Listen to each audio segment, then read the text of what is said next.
Eu quero ler com os irmãos um texto emblemático dos evangelhos, que é Mateus capítulo 11, o versículo 28, por gentileza,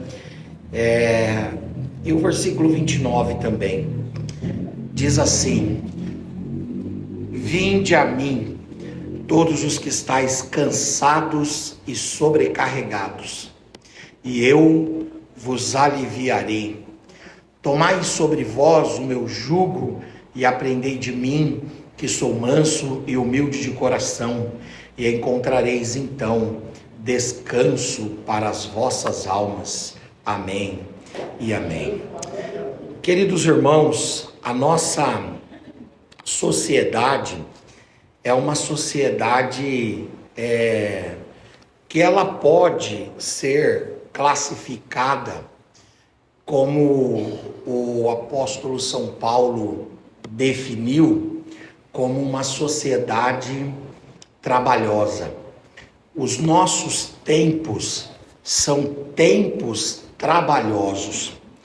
E nós poderíamos diagnosticar o nosso tempo como tempos trabalhosos em muitos aspectos, ou com muitos sintomas, mas eu quero apresentar aqui pelo menos 4 grandes razões para admitirmos que o nosso tempo é um tempo extremamente trabalhoso.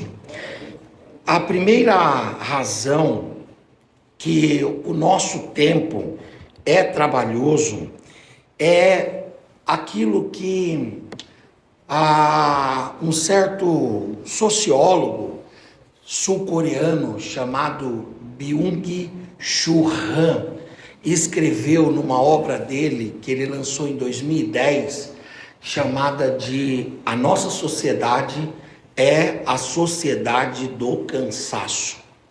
O Chul Han, como ele é conhecido, ele diz que a nossa sociedade é uma sociedade exposta a muitos estímulos. E esta exposição demasiada aos muitos estímulos faz com que a nossa sociedade se exaura, a nossa sociedade se extenue, a nossa sociedade se torne extenuada e vencida. E quando nós olhamos para as pessoas, nós percebemos isso, esse cansaço físico. É natural que sexta-feira, 10 horas da noite, você olhe para uma pessoa e ela tenha na sua fisionomia, na sua aparência, a cara do cansaço. Mas se você observar, segunda-feira de manhã, seja no trem, seja no metrô, seja no Uber, seja no ponto de ônibus, seja no banco, seja na atividade profissional, no escritório, na linha de produção, na empresa, na construção civil, não importa. Se você observar, logo segunda-feira de manhã, as pessoas estão cansadas. E por quê? Porque nós somos hiperestimulados. Antes, a nossa vida era assim: igreja, trabalho, escola, igreja, trabalho, escola. Mas hoje não é mais assim. Hoje nós estamos extremamente expostos, somos cobrados. Eu acho interessante quando um coach vem falar para uma plateia muito mais numerosa do que esta daqui, e ele diz que você precisa acordar às 5 horas da manhã, porque os alfas são os primeiros a acordar. E aí eu fico pensando, o que faz um sujeito, meu nobre, que tem um negócio que vai começar a funcionar só a partir das 10 horas e habitualmente aquele negócio só abre as portas às 10 horas da manhã, o que esse sujeito faz acordado 5 horas da manhã. Ele acorda às 5 horas da manhã e fica andando pela casa igual um lunático. Aí você diz, bom, interna esse sujeito, né? Por quê? E aí vão instigando, dizer, não, se você tem outro lá que está acordando 4 horas, acorda 4h30. Se você está vendo que o outro está 5 horas, acorda 4h30. Se você está vendo que o outro está acordando 4h30, acorda 4 horas. Daqui a pouco o indivíduo não vai dormir. Por quê? Porque ele fica super estimulado. Além disso, a nossa sociedade, ela vai cobrando cada vez mais atividades de nós. E bonito é quem faz, bonito é quem posta, bonito é quem produz, bonito é aquele que aparece fazendo. E nesse ativismo a gente vai se exaurindo fisicamente. Mas a nossa extenuação não diz respeito apenas ao nosso cansaço físico, tem a ver também com o nosso cansaço mental. Meu pai descansou no Senhor em abril de 2022 e ele dizia o seguinte: meu pai, ele lia muito e ele gostava de ler os editoriais dos jornais. Eu lembro de criança, minha vida inteira, a imagem que eu tenho do meu pai é logo de manhã, sentado em algum lugar lendo o jornal. E meu pai não era daqueles que ia na banca de jornal e só lia a primeira folha, não, porque tem muita gente que vai lá só lê a notícia da capa. Se você perguntar um detalhe para ele, ele não sabe. Ele sabe de tudo e não sabe de nada, né? E ele fica completando a história pela cabeça dele mesmo. Quando você vai lá ver, não tem nada a ver com aquilo que ele completou, né? Meu pai não, meu pai lia as reportagens e lia os editoriais. E nos editoriais ele dizia, eu converso com o jornalista, porque o que é o editorial? O jornalista pega a notícia como um todo, separa um ponto da notícia e discute de forma mais aprofundada. Esse é o editorial. Meu pai era um homem à frente do seu tempo, e ele conversava conosco muitas coisas, e ele dizia o seguinte: Henrique, nós estamos num tempo horrível. Por quê? Ele falava, são muitos itens. Antes você só se preocupava com coisas pontuais, agora não, o seu leque abriu, e a sua exposição a cobranças e a estímulos mentais é muito maior. Alguém disse que se nós formos consumir todo o conteúdo que se produz num dia na internet, formos consumir tudo aquilo que é colocado na internet num dia, nós demoraríamos 5 anos consumindo. Então você se preocupa com o Face, aí vai lá para o Instagram, aí vai lá para o TikTok, aí vai lá para o Kawaii, aí vai lá para o YouTube, aí sai daquilo, vai para o LinkedIn, aí vem para o WhatsApp, aí vem para o site da empresa, aí entra no sistema, aí vai, e quando você vê, a sua mente está embaralhada, a sua mente está perdida de tantos estímulos. E não só um cansaço físico e mental, mas também um cansaço emocional. Porque antes nós lidávamos com as emoções regionais, com as emoções do bairro, com as emoções locais. Agora não. Agora as nossas emoções, elas são afetadas por eventos, por situações que acontecem extremamente longe de nós. E todo mundo que tem um pouco de sensibilidade, um pouco de empatia, quando vê a notícia, quando ouve, quando lê, quando recebe, acaba ficando impactado. E aquilo que são sentimentos, aquilo que são aflições e angústias de outros, passam a ser também aflições e angústias nossas. Então o Churran, ele define a nossa sociedade como a sociedade do cansaço. E é mesmo, a nossa sociedade é a sociedade do cansaço. Eu agora não jogo mais bola, eu mais sou parecido com a bola do que jogo bola, né? Mas eu já joguei bola. É engraçado que todo jogador ruim, ele diz que já foi bom. Vocês já repararam isso aí? Aí ele coloca alguma desculpa. Foram meus pais que não deixaram. Foi meu joelho. Olha, se eu não tivesse que trabalhar. Mas aí se você pegasse o DVD dele, da época, do auge dele, era ruim demais. Ah, mesmo. Esse indivíduo aí não é o atacante, é o extrovante, né? Ele tem que marcar o Alan. Marca o Alan, você é um bom back. bom zagueiro, Marco Alan. Alan, que Alan? O alambrado. Mas lá, vai, isso, fica lá, porque é ruim demais, né? Mas na época que eu jogava bola, eu tinha algum auge. E eu vejo hoje, eu com esse corpo de 160 quilos, vou brincar com os adolescentes e meninada mole. Eu digo, rapaz, mas como é que você está cansado, rapaz? Você não faz nada, você só estuda. Você olha para a cara dele, ele está amarelo, branco. A nossa sociedade é uma sociedade marcada pelo cansaço.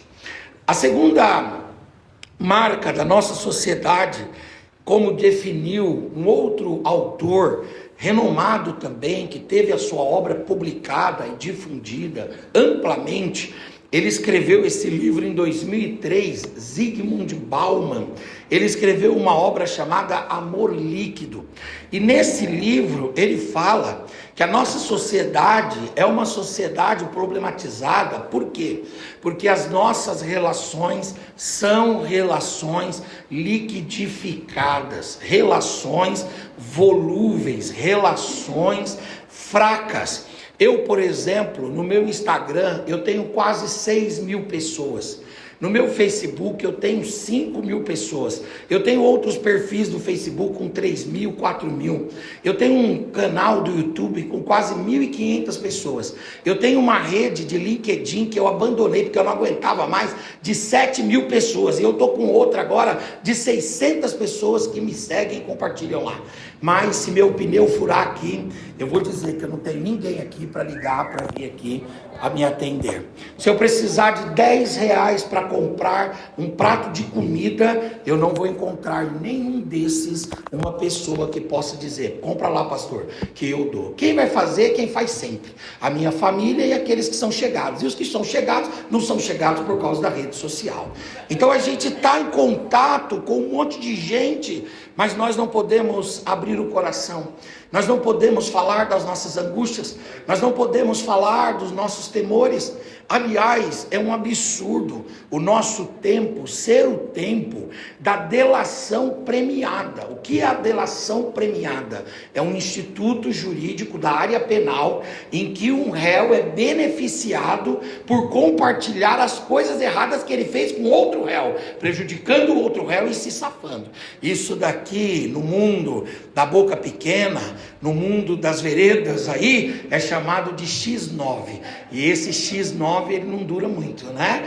Ele não dura muito. O X9 ele não dura muito. É aquele, como dizia minha mãe, que dá com a língua nos dentes. Minha mãe dizia, não dá com a língua nos dentes. Você dizia, mãe, como é que é esse negócio de dar com a língua nos dentes? É falar muito. Quem fala muito dá bom dia a cavalo, né? Na palavra bíblica, a gente tem que dar a boa palavra ao tempo certo, no momento adequado.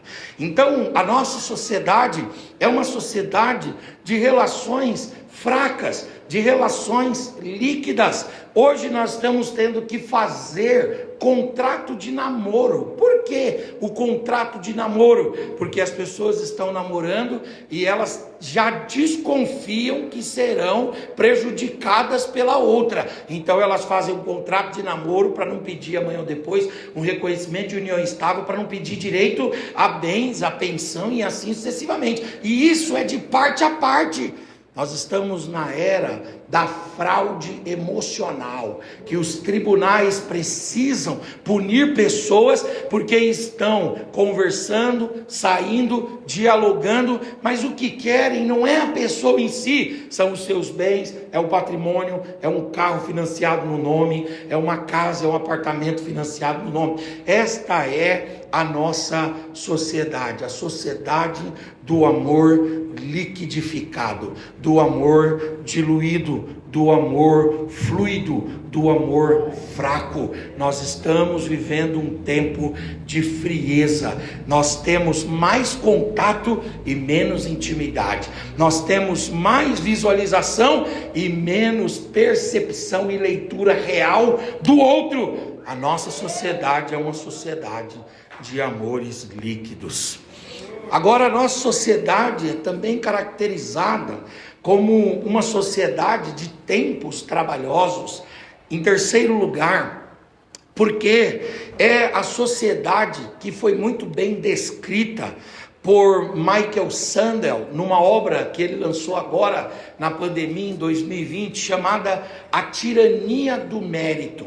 E o Michael Sandel, ele fala o seguinte: olha, a nossa sociedade é uma sociedade em que é impositiva a teoria do mérito, ou seja, você vale por aquilo que você produz, você vale por aquilo que você gera de resultados, você vale por aquilo que você acrescenta, você não vale pelo que você é, pelo ser humano, pelo sujeito, por ser a imagem de Deus, por ter valores intrínsecos, por valor emocional, afetivo. Não, senhor, você vale por aquilo que você resulta, pelo dividendo que traz. Não existe almoço de graça. O almoço precisa ser conquistado, o almoço precisa ser gerado. Há uma fala muito interessante de uma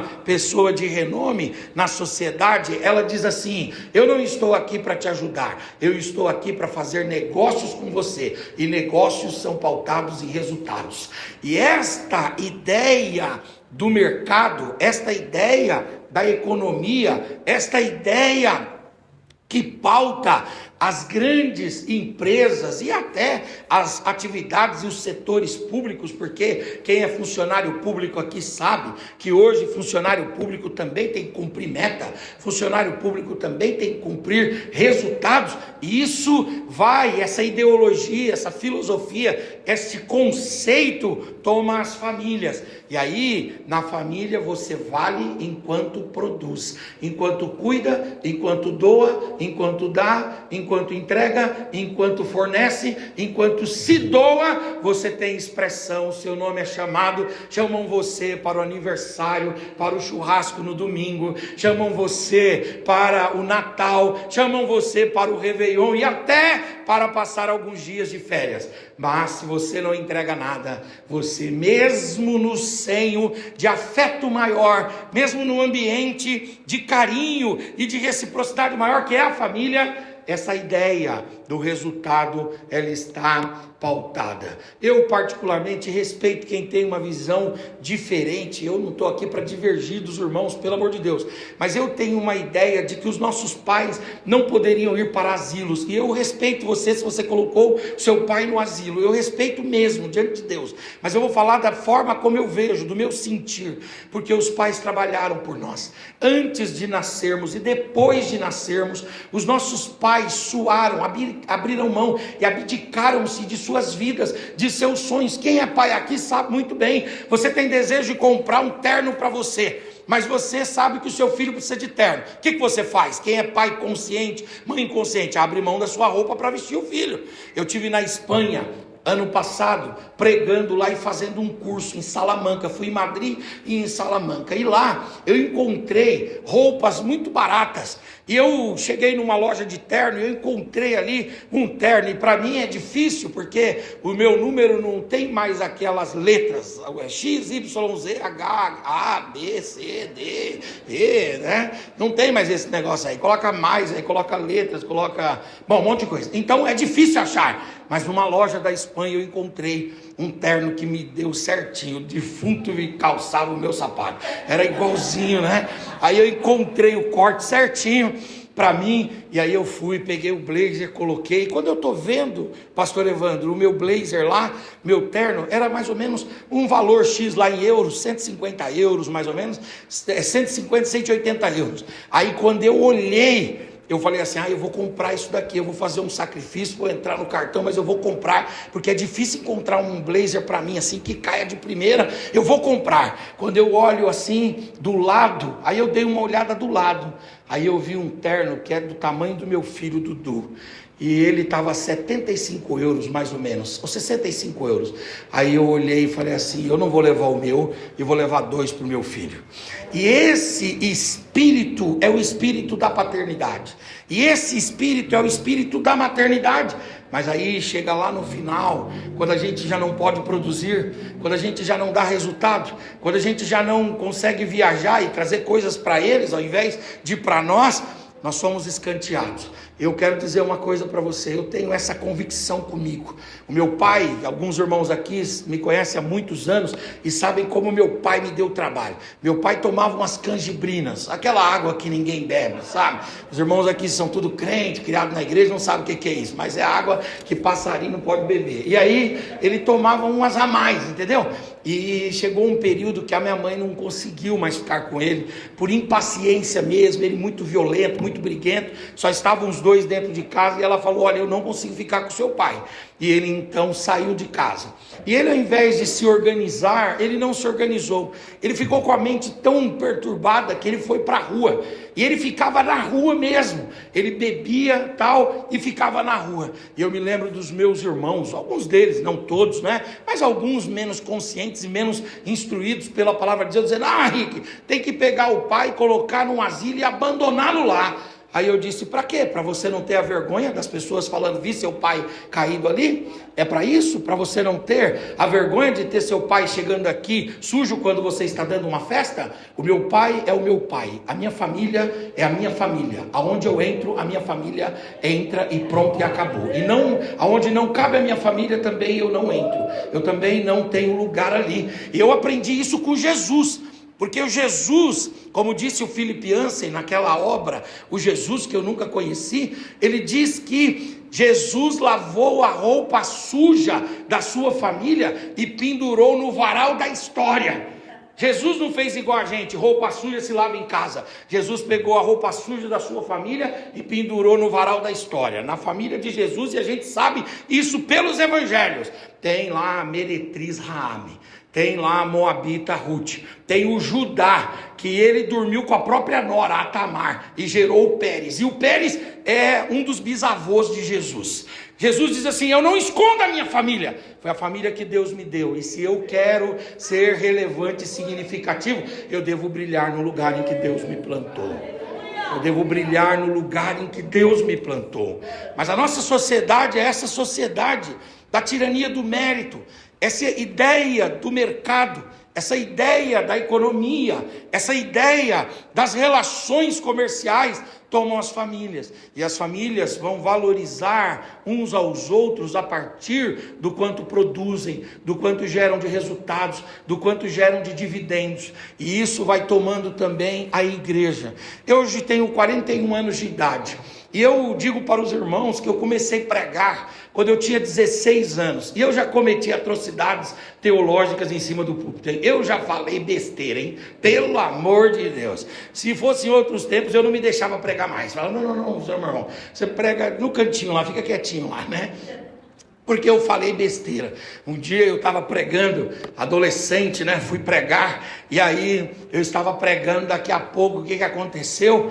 Eu fui pregar e eu li aquele texto de Isaías, que fala, os céus são o estrado dos pés do Senhor. Aliás, os céus são o trono, no céu está o trono do Senhor. A terra é o estrado dos seus pés, e o homem é o escabelo dos seus pés. Aí, no auge da palavra, eu disse, sabe o que é escabelo? Todo mundo olhou para mim, né? Porque quando o pregador provoca, as pessoas querem uma resposta. E é na hora de conceituar que o pregador erra. A hora que ele vai explicar o que é, se ele não sabe o que é e vai inventar, aí é que ele se enrola. Aí eu falei, sabe o que são os escabelos? Aí todo mundo olhou, aí eu disse, os escabelos são, e não veio o que era, né? Porque eu não tinha estudado. Aí os escabelos são esses pelinhos que a gente tem em cima do pé. A igreja vibrou, né? Porque Deus assentado no trono, com o pé sobre a terra, e nós aqueles cabelinhos. Quando terminou o culto, um irmão mais velho chamou assim no canto e falou assim, rapaz, Eu vejo que você tem vocação, rapaz. Você fala bem, você tem vocação para ministério da palavra mesmo. Mas deixa eu perguntar uma coisa: você tem algum dicionário bíblico na sua casa? Quando perguntam para o ignorante a respeito de se ele buscou conhecimento ou não, ele está tão centrado na sua ignorância que ele se torna arrogante. Eu olhei para ele assim, parecendo um pavão, e disse: eu tenho 30, graças a Deus. Ele deve ter pensado: não leu nenhum, né? Mas tudo bem. Meu filho, faz o seguinte: chegando em casa, você abre na letra E, meu filho, vai ter lá um verbete chamado escabelo. Você lê o que significa escabelo, vai melhorar essa sua mensagem. Essa sua mensagem é boa, vai melhorar a sua mensagem. Aí eu disse: demônio vai usando. O diabo vai usando as pessoas para desmotivar a gente. Só pode, né? Porque isso aí, com certeza, é inveja, né? Não tem mais oportunidade. Não tem mais oportunidade para pregar, eu sou a bola da vez agora, e ele, né? Mas eu fiquei com aquilo na minha mente. Quando eu cheguei em casa, abri o dicionário e fui em escabelo. Escabelo não tinha nada a ver com pelinho, nada a ver. Os reis tinham tronos, certo ou não? Para eles subirem no trono, do mesmo jeito que tem um degrau ali, ó, tinha um degrauzinho. E aquele degrau era feito de um móvel, de madeira revestido de ouro, que era um baúzinho, que ele guardava coisas dos reis vencidos por ele, para que toda vez que ele subisse, ele colocasse os pés sobre esse rei e ele reafirmasse a autoridade. Nós somos escabelos do Senhor, no sentido de que os pés dele estão sobre nós ele exerce a sua autoridade. Aí eu falei: meu Deus do céu, a mensagem ficaria bem melhor mesmo. O velhinho é fera. O velhinho é teólogo. Né? Então a gente vai revendo o que a gente pregou. Eu falava uma frase que eu não falo mais. E essa frase era o seguinte: quem não serve para servir, não serve para nada. Isso é mentira. Essa ideia é uma ideia utilitarista, de que Deus estabelece relacionamento conosco apenas por nossas produções. Deixa eu dizer uma coisa para você: você é amado por Deus desde quando você não produzia nada para o reino de Deus. O amor de Deus estava sobre você. Nós não valemos pelo que produzimos, pelo que fazemos, nós valemos pelo que somos. Você vale pelo que você é. A nossa sociedade é essa sociedade da tirania do mérito, e isso vai tomando a igreja, as nossas relações, as relações ministeriais. Muitas vezes no ministério a gente estabelece uma relação consumista ou consumerista. Por quê? Porque a gente vai usando enquanto a pessoa tem voz para dar, enquanto ela canta, enquanto ela louva, enquanto ele toca, enquanto ele tem produções artísticas, produções intelectuais, produções de sensibilidade. A gente vai consumindo, vai ouvindo, vai dando púlpito, mas a hora que ele começa a se tornar conhecido, a gente joga de lado e pega outro, para que o outro nos fale o novo. E aí, pastor, isso vai se estabelecendo para aqueles que são de fora, os itinerantes, mas também isso prevalece para os de casa. Eu não aguento mais ouvir esse pastor, porque eu já ouço ele tantas vezes. A gente vai falando a partir dessa ideia de que vale enquanto me dá alguma coisa, enquanto não me dá mais, já não vale tanto. Essa ideia é uma marca do nosso tempo. A nossa sociedade é a sociedade da supremacia do mérito, da meritocracia, a supremacia da meritocracia. Você vale enquanto e o quanto produz. Quarto, a nossa sociedade é uma sociedade com patologias severas. E estas patologias, elas podem ser sentidas através de muitos sintomas. Eu vou falar aqui um ou dois. A nossa sociedade, ela está tão desajustada e desorganizada, que ela hoje é a sociedade do bebê reborn.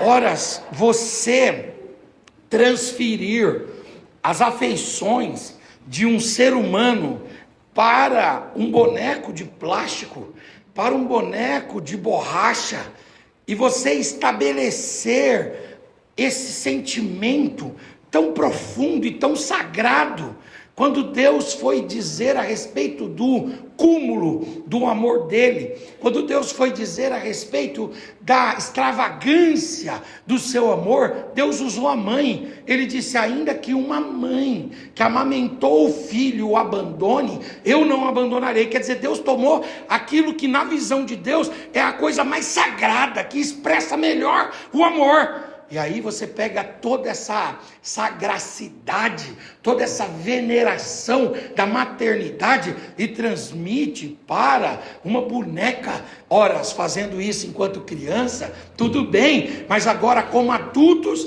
eu me admirei de um caso que eu vi esses dias, e foi um caso de repercussão pública, então não tem problema falar aqui. Esse caso foi de uma mulher que comprou um bebê reborn. Quando o bebê reborn chegou, ela pegou a nota fiscal do bebê reborn. Primeiro ela colocou o bebê reborn no quarto todo estilizado. Depois ela pegou a nota e ela foi no RH da empresa dela. E ela disse: meu filho nasceu e eu quero a licença maternidade. E aí, quando foi pedir para o RH a licença maternidade, aquilo chegou na diretoria. Vai dar licença maternidade? Não vai? Chegou no jurídico. O jurídico foi e disse: não vai dar a maternidade. Ela não tem direito, porque o que ela apresentou não foi uma certidão de nascimento de uma criança, foi uma nota fiscal. Ela não pode ter direito. Aí então ela disse: tudo bem, não vão dar o direito não. Chamou o advogado, com certeza o advogado deve ter dissuadido-a dessa ideia, mas aí ela chega e fala: não, eu quero, eu te pago, e acabou. O advogado vai propor ação, né? Não sei, mas o advogado propôs ação. O advogado propôs a ação e o Tribunal de Justiça, Tribunal Regional do Trabalho, teve que sentar para julgar se a pessoa que compra um bebê reborn, a mulher, tem ou não direito a uma licença maternidade. Se o INSS vai pagar o auxílio maternidade ou não vai pagar. Aí você diz: pastor, que coisa é essa? Essa é a nossa sociedade. Uma sociedade onde as pessoas estão interagindo com a inteligência artificial. Eu não sou um demonizador e nem um desestimulador do uso da inteligência artificial. Pelo contrário, eu acho que você deve usar a inteligência artificial. Ela te ajuda, ela te favorece, ela pode ser boa, mas você tem que tomar cuidado quais são os limites éticos da sua relação com a inteligência artificial, porque não muito longe daqui do nosso país, um cartório foi aberto um dia, e quando chegaram lá 10 horas, o juiz de paz para celebrar, não tinha um homem e uma mulher, tinha um homem e um laptop, e era a inteligência artificial com quem ele estava casando. Ele criou uma persona e ele ficou se agradando e se relacionando com aquela persona, e ele resolveu casar. Foi lá, criou toda a documentação, entrou com um pedido, e de repente, quando viu o cartório, estava se vendo se vai ou não registrar um casamento entre um homem e uma inteligência artificial. Essa é a nossa sociedade. E aí eu pergunto para os irmãos o seguinte: será que a nossa fé, será que a fé cristã, será que o evangelho, ele tem uma resposta para essa nossa sociedade? Será que a igreja tem no seu acervo, tem na sua prateleira, no seu balcão, a sua mesa, alguma resposta para essa sociedade? Será que as escrituras, será que a Bíblia, será que Jesus tem uma resposta para nos manter sadios, para nos manter equilibrados, para nos manterem conformados com esse padrão social, sem nos envolvermos demais? Será que o evangelho tem? Eu quero apresentar aqui, no tempo que me resta, algumas respostas do evangelho. A primeira delas é que, para uma sociedade do cansaço, nós temos, por favor, abram aí nas vossas Bíblias o texto que nós acabamos de ler, o texto de Mateus, capítulo 11, versículo 28, em que vai dizer o seguinte: vinde a mim, vós todos os que estáis cansados e sobrecarregados, e eu vos aliviarei. Para essa sociedade extenuada, superada, vencida, o Evangelho tem uma proposta.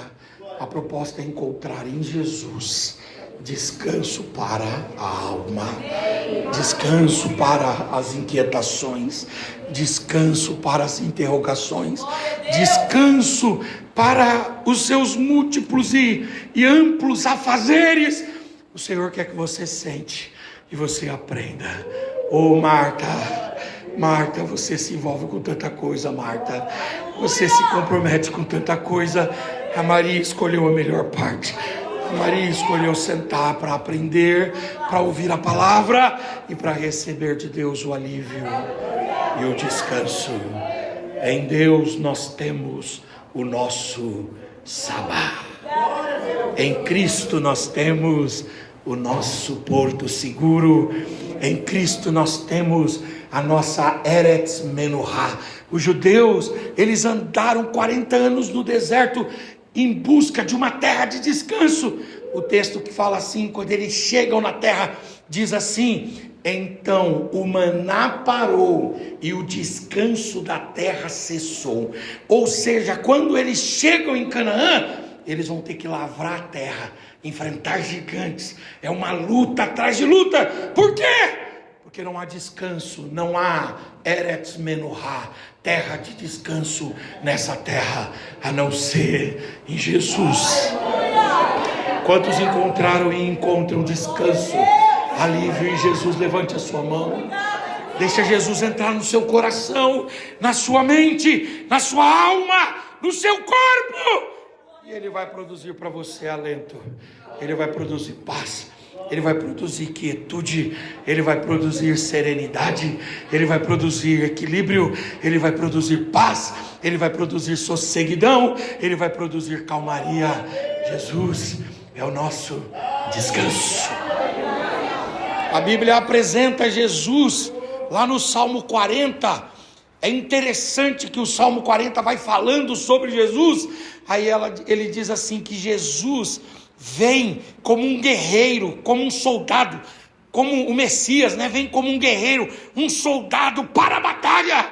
Mas aí o texto diz assim: e vendo ele os seus cordeiros, vendo ele os seus cordeiros, os cordeirinhos, vendo ele os filhos do cordeiro, vendo ele os cordeirinhos, ele se transforma em pastor e ele pega no colo.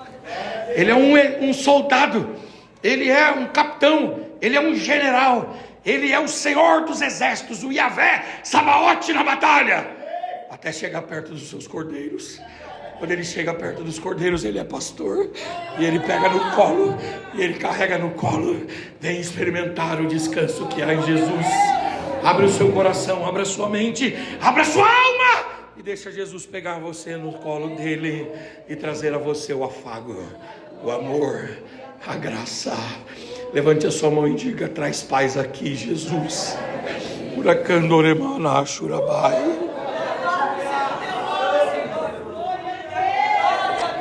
Uracandaramai. Traz paz aqui, Jesus. Traz quietude aqui, Jesus. Arranca as angústias, Jesus. E traz paz aqui, Jesus. Traz paz aqui. Oh glória, oh glória. O Evangelho tem uma resposta. A resposta é em Jesus. Essa sociedade pode encontrar descanso. Segundo, o Evangelho tem uma palavra para essa sociedade de amor liquidificado. Eu queria que você abrisse a sua Bíblia, por gentileza, em João capítulo 3, versículo 16. O texto áureo da Bíblia, se pudéssemos ler todos juntos no 3, 1, 2, 3. Porque Deus amou o mundo de tal maneira que deu o seu Filho unigênito, para que todo aquele que nele crê não pereça, mas tenha a vida eterna. Aleluia! Nessa sociedade de amor líquido, nós podemos contar com o amor de Deus. Um amor extravagante, um amor extraordinário, um amor inigualável. Eu queria que o irmão da mídia ou a irmã me ajudasse num segundo texto. Queria muito que você lesse e percebesse a profundidade dessas palavras que o Evangelho te oferta, que está na bancada do Evangelho para você se apropriar. João 13:1, por gentileza. Olha o finalzinho desse versículo que é magnífico. Eu queria ler com todos os irmãos. Ora, no 3, 1, 2, 3. Ora, antes da festa da Páscoa, sabendo Jesus que já era chegada sua hora de passar deste mundo para o Pai, como havia amado os seus que estavam no mundo, amou-os até o fim. Vamos falar no 3 bem forte essa última palavra. 1, 2, 3. Amou-os até o fim, até a última gota de sangue, até o último suspiro na cruz. Aleluias, até o último brado, até consumado está. Ele amou. Talvez você não experimente o amor do seu pai, da sua mãe, dos seus irmãos, dos seus pares lá na sua casa, mas eu quero dizer para você que o Evangelho tem uma palavra: Jesus te ama, e Jesus te ama até o fim, até o fim, até o fim. Ele te ama até o fim. Ele te ama até o fim.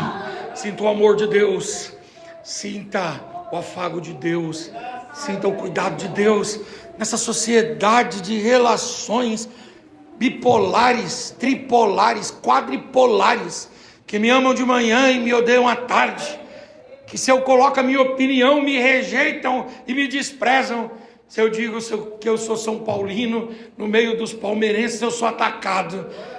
Que eu digo que se eu sou de direita, sou atacado por quem é de esquerda. Se eu sou de esquerda, ataca quem é de direita. Nesse mundo de belicosidade, beligerâncias, vem a voz de Jesus e diz: eu olho para vocês como ovelhas que não têm pastor e que precisam ser amadas. Venham, sejam colocadas nos ombros do bom pastor que dá a vida por suas ovelhas. Levante a sua mão e diga: Jesus, manifesta o seu amor aqui. Manifeste o seu amor aqui. Manifeste o seu amor aqui. Terceiro, numa sociedade da tirania do mérito, será que o Evangelho tem uma resposta? Nessa sociedade que você precisa fazer para receber, você precisa gerar os resultados para pegar uma fração do resultado, será que o Evangelho tem uma resposta? Queria ler muito com os irmãos Efésios capítulo 2, versículo 8. Vamos ler o que o Evangelho tem para oferecer para uma sociedade onde as pessoas só se importam com quem produz. No 3, leiamos juntos. 1, 2, 3. Porque pela graça sois salvos por meio da fé. Isto não vem de vós, é dom de Deus. É uma sociedade que exige o mérito. A palavra do Evangelho é a palavra da graça. É a palavra da graça. É a palavra da graça. E o que é a graça? É o favor imerecido. Você não produz, você não faz, você não realiza, e você é, não por você mesmo, mas por causa da infinita, eterna e maravilhosa graça. Um dia estavam discutindo na universidade o que distinguia o Evangelho das demais expressões de fé. Por que é melhor vir para uma igreja evangélica do que ir no centro de Umbanda? Por que é melhor vir aqui na igreja evangélica do que ir no centro do candomblé? Por que é melhor vir aqui do que ir na igreja católica? O que tem diferente? E estavam discutindo isso. O que a gente é tão especial? O que nós temos de especial? E o debate estava acirrado. E o C.S. Lewis passou na porta do auditório da universidade e ele perguntou para a pessoa que estava na porta: o que estão debatendo hoje? Aí disseram: hoje o tema é o que torna o Evangelho, o cristianismo, a fé cristã, diferente de todas as demais expressões religiosas. Aí disse que o Lewis falou: nem vou entrar. Deu de ombro e disse: é a graça. É a graça. É a graça. O que nos torna diferentes é que aqui você precisa desfrutar da graça. Eu estava dando aula sexta-feira, num seminário, aí eu estava falando sobre o bom ladrão, o Dimas, o ladrão da cruz. Eu estava dizendo que ele foi salvo no último momento, no último suspiro. Teve uma vida irregular, mas Deus aceitou ele. Quando ele disse, Senhor, lembra-te de mim, ele confessou, e Jesus disse, hoje mesmo estarás comigo no meu reino, hoje mesmo estarás comigo no paraíso, hoje mesmo. Aí quando eu terminei de falar, um aluno levantou a mão. Aí eu disse, pois não, meu nobre, pode falar. Aí ele disse, eu não acredito nesse tipo de salvação. Aí eu falei, por que não? Aí ele falou, porque a gente está aqui, está produzindo. A gente está juntando crédito no céu. Aí eu falei, como é que você está produzindo? Aí ele falou, estou aqui no seminário, 10 horas da noite. Eu, por exemplo, faço parte do corpo de obreiros. Quando o pastor manda juntar cadeira, eu junto cadeira. Eu vou evangelizar, eu vou fazer tudo isso. E aí, eu tenho o direito de entrar no céu. Agora o camarada viveu a vida inteira na bagunça, na boemia, chega lá, é salvo? Eu vou entrar com ele, eu vou olhar para ele assim com um olhar. Aí eu olhei para ele e falei, leia esse texto aqui. Leia esse texto. Pela graça sois salvos, por meio da fé. Isto não vem de vós, isto é dom de Deus. E o versículo 9 ele diz assim, não vem das obras, para que ninguém se glorie. É pela graça, queridos irmãos. Você só está aqui pela graça de Deus. Você só prega, não é porque você tem sermão, você é inteligente. Você canta, não é porque você tem uma boa voz. Tem um monte de gente que canta por aí. Mas existe uma coisa que nos distingue. E o que distingue é que a sombra da graça está sobre nós. A sombra da graça está sobre nós. A sombra da graça está sobre nós. É isso que nos distingue. Queria ler com você, por gentileza, Êxodo 32, por gentileza 10. Estou terminando, Gênesis 32, 10. Veja esse texto. Gênesis 32, 10. Eu falei Êxodo, perdão, corrigindo. Gênesis 32, 10. Vamos ler esse texto. Ele é um pouco complexo, mas vamos ler, você vai entender. 1, 2, 3. Menor sou eu que todas as beneficências e que toda a fidelidade que tiveste com o teu servo. Jacó está falando para Deus. Porque com o meu cajado eu passei esse Jordão. 21 anos atrás, 21 anos. Fui lá para a casa do meu tio Labão. E eu só passei com esse cajado. Só tinha um cajado na mão, só tinha um pedaço de pau. E eu nem tinha um cajado confeccionado no melhor marceneiro. Foi um cajado que eu peguei na estrada, que eu pisei, não tinha nem um facão para cortar. E peguei um pedaço de pau para sair andando com ele. Eu passei há 21 anos com um cajado. Eu estava longe do meu pai, longe da minha mãe, longe do meu irmão. Eu estava longe da minha casa. E eu passei esse Jordão. Mas 21 anos depois eu estou voltando. E, vamos continuar lendo? E agora me tornei em 2 bandos. Agora eu não volto só com cajado, não. Agora eu estou voltando com porção dobrada. Agora eu estou voltando com dupla honra. Como diz um pastor amigo meu, duplo. Agora ele não fala, pastor, que aquilo ali é fruto dos 21 anos de trabalho dele. Ele não fala que aquilo ali é fruto das articulações. Ele era engenhoso, mas ele não coloca a responsabilidade na fartura dele e na prosperidade, nas engenhosidades dele. Ele diz, foi a sua beneficência e a sua fidelidade. Você só tem o que você tem por causa da graça.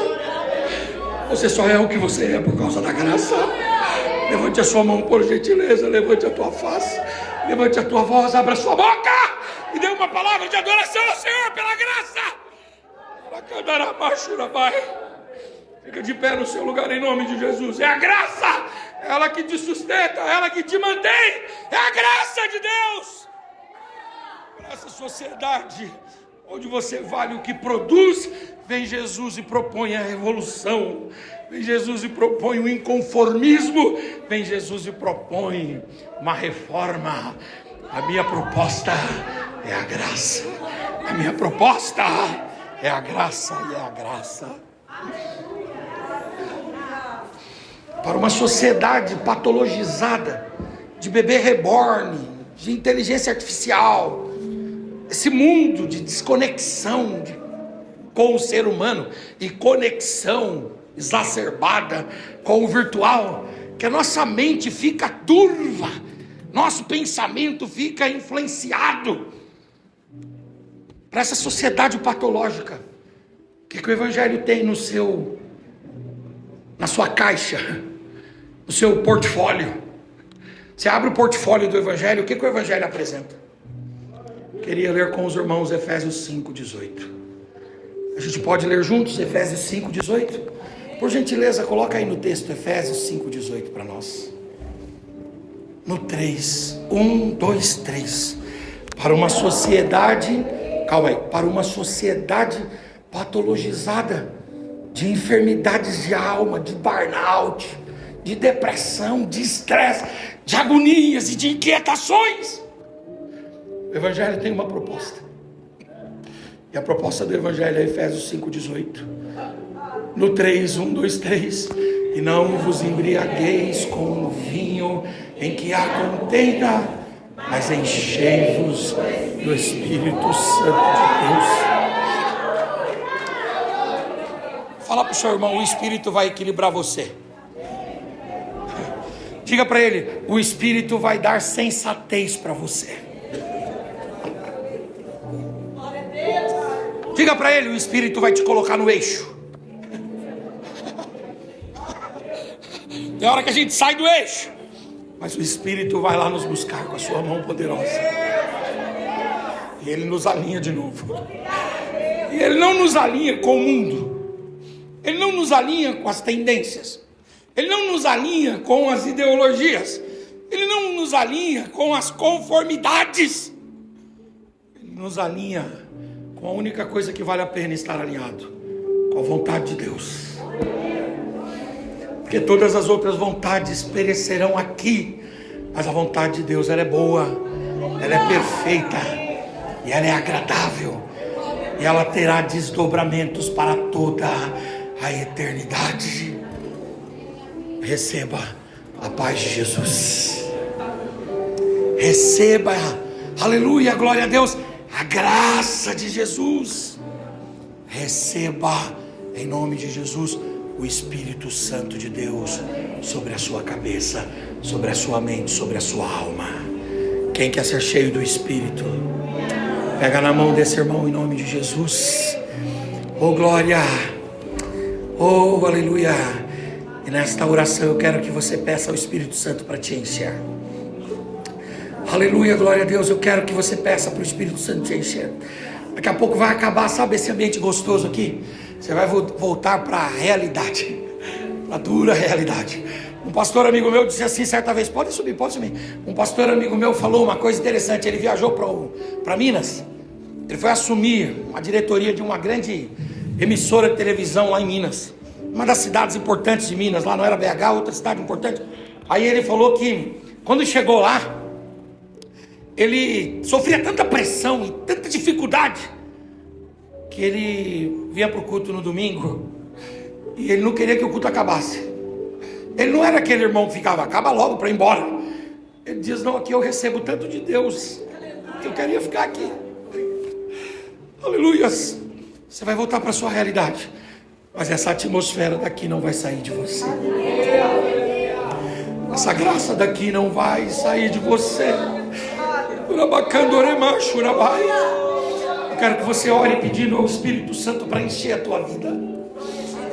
Nós pregamos a tua palavra, Senhor, e a tua palavra é viva, a tua palavra é eficaz, a tua palavra é mais cortante do que qualquer espada de 2 gumes. A tua palavra vai até a divisão da alma, do espírito, juntas e medulas, e a tua palavra é apta para discernir as intenções do coração. Nós pregamos a tua palavra, e a tua palavra é como um martelo que vai quebrando as nossas resistências, vai esmagando as nossas contrariedades, vai se insurgindo contra as nossas oposições. Nós, ó Deus, pregamos a tua palavra, e a tua palavra é como fogo, Pai, como fogo que arde em nosso interior, que queima a nossa mente, que manifesta no nosso corpo, na nossa voz, nos nossos sentimentos. Nós pregamos a tua palavra, e a tua palavra é como água que vem sobre os desertos da nossa vida, sobre a aridez do nosso solo, do nosso coração, sobre o vazio da nossa alma. E a tua palavra produz vida e produz vida. Abre o céu, Senhor, aqui esta manhã. Abre o céu, Senhor, sobre a cabeça desse meu irmão, sobre a cabeça dessa minha irmã, sobre esses jovens, esses adolescentes, sobre o corpo diretivo dessa igreja. E nos enche do teu Espírito, Senhor. Que nós saiamos aqui com essa atmosfera nos seguindo, onde o Senhor nos visita, onde o Senhor fala conosco, onde o Senhor nos renova, onde o Senhor nos dá dons, onde o Senhor nos aviva, onde a tua palavra toma nossa boca. Abra sua boca e comece a dar glória a Deus. O Senhor está me dizendo que Ele vai encher aqui esta manhã. Abra sua boca. Eu sei que você está cansadinho, eu sei que já são meio-dia, você quer ir embora, aleluia, mas abra sua boca, porque você está recebendo alimento, você está recebendo virtude, você está recebendo graça, aleluia, para você enfrentar as lidas da sua vida. Abra sua boca e adore ao Senhor.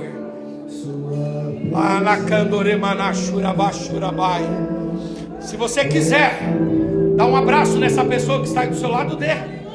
Entregue uma palavra de Deus para ele ou para ela. Entregue alguma coisa de Deus. Diga: Deus te abençoe, o Espírito de Deus te envolva, a glória de Deus te cubra, a misericórdia de Deus te alcance. Que Deus faça por você o que você com suas forças não pode fazer.